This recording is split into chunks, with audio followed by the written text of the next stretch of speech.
अस्सलामु अलैकुम वरहमतुल्लाहि वबरकातुहू। किसी जानवर को, बकरे या मुर्गे वगैरह को इसलिए पाला जाए या ख़रीदा जाए कि इस जानवर को गौसे आज़म या ख्वाजा गरीब नवाज़ रहमतुल्लाहि अलैहिमा के लिए ईसाले सवाब की नीयत से ज़बह करके लोगों को खिलाना है, या यूं ही किसी बुज़ुर्ग के नाम से जानवर है ना रखा जाए, पाला जाए। तो इस बारे में कुछ लोग ये कहते हैं कि ये नाजायज़ व हराम है, बल्कि शिरक है। अगरचे जानवर ज़बह करते वक्त अल्लाह ताला का नाम लिया जाए। अहम और ज़रूरी मसला है, हर मुसलमान को ये मसला मालूम होना ज़रूरी है।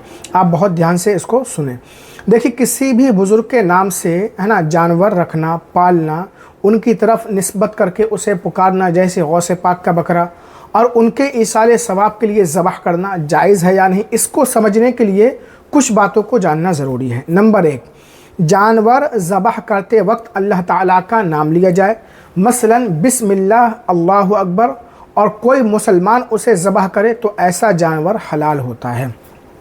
हाँ, अगर जानवर को ज़बह करते वक्त अल्लाह ताला के नाम के अलावा किसी और का नाम ले लिया जाए, मसलन ज़बह करते वक्त गौसे पाक का नाम लिया जाए, या ख्वाजा गरीब नवाज़ का नाम लिया जाए, या किसी बुज़ुर्ग का नाम लिया जाए, तो वो जानवर हराम हो जाएगा, उसका खाना जायज़ नहीं होगा। लेकिन आम तौर से किसी मुसलमान से ऐसा होना बहुत मुश्किल है कि वो जानवर को ज़बह करते वक्त गौस पाक का नाम ले।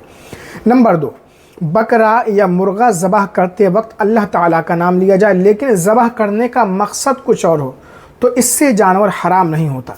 जैसे कसाई जो जानवर को ज़बह करता है, उसका मकसद पैसे कमाना है, शादी ब्याह करने वाले का मकसद लोगों को खाना खिलाना है, बल्कि ये तो कुछ सूरतों में सवाब भी है, जैसा कि हदीस पाक में है, जिसने मेहमान के लिए जानवर ज़बह किया तो ये जानवर उसकी तरफ से जहन्नम का फ़िदिया हो जाएगा। इसी तरह किसी बुज़ुर्ग के ईसाले सवाब की नीयत से जानवर ज़बह करना ये भी मुस्तहब और अच्छा काम है।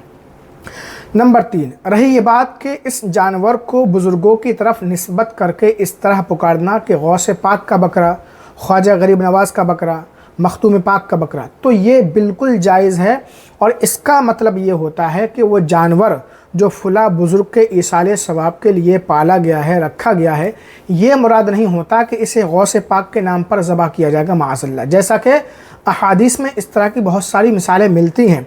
सौम दाऊद, हज़रत दाऊद अलैहिस्सलाम का रोज़ा, सलात दाऊद, हज़रत दाऊद अलैहिस्सलाम की नमाज़, इसी तरह कहा जाता है मुसाफिर की नमाज़, ऊँटों की ज़कात, औरतों की नमाज़ वगैरह। इससे कोई भी ये नहीं समझता माअज़ल्लाह कि ये रोज़े हज़रत दाऊद अलैहिस्सलाम के लिए रखे जा रहे हैं, या ये नमाज़ मुसाफिर के लिए पढ़ी जा रही है, या औरत के लिए पढ़ी जा रही है, या ऊँटों के लिए ज़कात निकाली जाए, बल्कि ये एक ताल्लुक़ की बिना पर निस्बत कर दी जाती है। इसी तरह यहाँ भी एक ताल्लुक़ है, यानी बुज़ुर्गों को ईसाले सवाब करने की नीयत इसी ईसाले सवाब की नीयत की वजह से निस्बत कर दी जाती है। अगर आप गौसे पाक या ख्वाजा गरीब नवाज़, मखदूम पाक, या किसी भी बुज़ुर्ग के नाम से है ना बकरा या मुर्गा वगैरह पालते हैं तो ज़रूर पालें, ये जायज़ है, कोई शिरक नहीं है, ना नाजायज़ व हराम है।